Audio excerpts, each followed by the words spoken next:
بھائیو بزرگوں اور دوستوں، ہم اور آپ یہ نہ سمجھ بیٹھیں، اس بھول میں نہ رہیں کہ ہمیں قبر کا وہ گڈھا نہیں دیکھنا ہے، اللہ کے دربار میں حاضر نہیں ہونا ہے، اس بھول میں نہ رہیں۔ دنیاوی الجھنوں کا شکار ہو کر کے، دنیاوی جھمیلوں میں پڑ کر کے اپنے موت اور ما بعد الموت کو نہ بھول جائیں۔ وہ قبر کی تنہائی، من و من مٹی میں دفن آپ بھی ہوں گے، ہم بھی ہوں گے۔ پھر اس کے بعد کیا حشر ہوگا، کس بنیاد پہ فیصلے ہوں گے، رزلٹ جو آؤٹ ہوگا، نتیجہ جو آنے والا ہے، تو وہ نتیجہ کس بنیاد پہ آئے گا، اس کا مدار کیا ہے، آپ سب لوگ جانتے ہیں۔ ایمان ہو، عمل صالح ہو۔ آج غور کر لیجئے کہ ہم سے پہلے اس مسجد میں کوئی اور، اگر پرانی مسجد ہوگی تو کوئی اور نماز پڑھ رہا تھا، آج اس کی جگہ ہم نے لی ہوئی ہے۔ ہمارے گھر میں اگر پرانا گھر ہوگا تو کوئی اور آباد تھا، آج ہم آباد ہیں۔ ہمارے آباء و اجداد جس گھر میں رہتے تھے ہم ہیں، ان سے پہلے اس گھر میں کوئی اور رہتا رہا ہوگا، مگر آج وہ نہیں، ان کی جگہ کسی اور نے لیا ہے۔ ہم آج ہیں، کل کو ہماری جگہ کوئی اور لے گا۔ الغرض ہمیں چھوڑ کے اس دنیا کو جانا ہے۔ ذرا غور کریں کہ ہمارے آباء و اجداد کہاں چلے گئے۔ قص ابن ساعدہ زبردست بلیغ شاعر تھا، خطیب تھا۔ اس نے مجمع کو خطاب کر کے فی البدیع ایک خطبہ دیا اور کہا تھا این الآباء والاجداد، کہاں چلے گئے ہمارے آباء و اجداد، آپ لوگوں کے آباء و اجداد کہاں چلے گئے؟ این المریض والقوات، کہاں چلے گئے وہ لوگ جن کو مرض لاحق تھا، اور کہاں چلے گئے وہ لوگ جو ان مریضوں کی عیادت کے لیے جایا کرتے تھے؟ یہ سب لوگ کہاں ہیں؟ این الفراعنۃ الشداد، کہاں چلے گئے فرعونی سخت طاقت و قوت والے؟ این من بنا وشید، کہاں چلے گئے وہ لوگ جنہوں نے محل تعمیر کرایا اور مضبوط بنیادیں ڈالی اور مضبوط تعمیر کرایا؟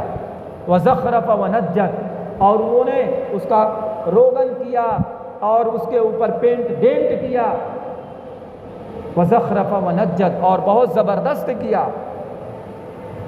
وغرہ المال والولد، کہاں چلے گئے وہ لوگ جن کو ان کے مالوں نے دھوکہ دیا اور ان کی اولاد نے دھوکہ دیا؟ این من بغا وطغی، کہاں چلے گئے وہ لوگ جو اللہ کی نافرمانیوں میں اپنی حیات اور زندگیوں کو گزارا کرتے تھے؟ وجمع وعوعا، کہاں چلے گئے وہ لوگ جو خوب مال جمع کرتے تھے اور محفوظ کر کے رکھتے تھے؟ کہاں چلے گئے؟ ذرا غور کریں۔ یہ قص ابن ساعدہ زبردست خطبہ دے رہے ہیں، سنیے آپ۔ کلا بل هو الواحد المعبود، ان کی کوئی حقیقت نہیں ہے، اکیلی ذات اللہ کی ہے جو تنے تنہا ہے، عبادت کے لائق وہی ہے، ہمیشہ ہمیشہ وہی رہنے والی ہے، کوئی اور نہیں ہے۔ تو جیسے ہمارے آباء و اجداد چلے گئے، جیسے مریض اور ان کی عیادت کرنے والے چلے گئے، جیسے فرعونی طاقت و قوت والے چلے گئے، جیسے دنیا کو آباد کرنے والے اور لوگ چلے گئے، کل کو ہمیں بھی اس دنیا کو چھوڑ کے جانا ہے۔ کتنی دیر تک ہمارے آباء و اجداد، گھر والے، رشتہ دار، اعزاء، اقارب، محلے والے، پڑوسی کتنی دیر تک ساتھ دیں گے؟ زیادہ سے زیادہ آپ کو قبر کے گڈھے میں اتار کے واپس چلے آئیں گے۔ آپ کی اولاد چاہے مذکر ہو یا مؤنث، عام طور سے جو رسومات، بدعات، خرافات چل رہی ہیں ان کے مطابق لوگ 40 دن تک عمل کرتے ہیں کہ غریبوں کو 40 دن تک کھانا کھلا دیا، کپڑا پہنا دیا، گھر میں بلا کے قرآن خوانی کرا دی۔ یہ سب متعین طور پر جو چل رہا ہے رسم و رواج، بس وہی کرتے ہیں۔ اس کے بعد ابا کا حق گویا اتر گیا، اماں کا حق اتر گیا، بہن کا حق اتر گیا، ایسا لگتا ہے۔ میرے بھائیوں، بزرگوں اور دوستوں، ہم اپنی جانوں کے لیے کچھ نہیں کر پا رہے ہیں تو غیروں کے لیے کیسے کر لیں گے؟ میرے والد مثلا، آپ کے والد مثلا خود نماز نہیں پڑھتے، اچھے کام نہیں کرتے، غلط کاموں میں وقت گزارتے ہیں۔ جب انہوں نے اپنے اوپر رحم نہیں کیا، اپنی جان پر رحم نہیں کیا ہے، تو ان کے ابا کا انتقال ہوگا تو وہ ان کے لیے گنتی کے چند دن جو گاؤں محلہ میں ناک بچانے اور عزت و آبرو کو بچانے کے لیے جو کام انجام دیے جا رہے ہیں وہی انجام دیں گے۔ اور اس سے زیادہ انجام نہیں دیں گے۔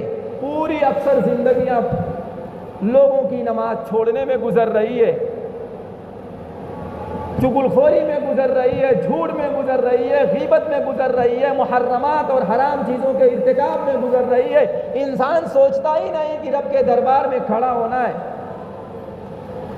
الغرض جب انسان کو قبر میں اتارا جاتا ہے، آپ سب لوگ جانتے ہیں کہ 3 سوالات ہوتے ہیں، وہ تینوں سوالات بالکل عام ہیں، اور آپ یہ بھی جانتے ہیں کہ ان کے جوابات کیا ہیں، مگر آپ دنیا کے اندر ان سوالات کے جوابات پوری زندگی رٹتے رہیے، لیکن آپ کا عمل خراب ہے، آپ کا عقیدہ خراب ہے، تو یاد رکھیے گا کسی صورت میں آپ کی زبان پر اس کا جواب آ نہیں سکتا۔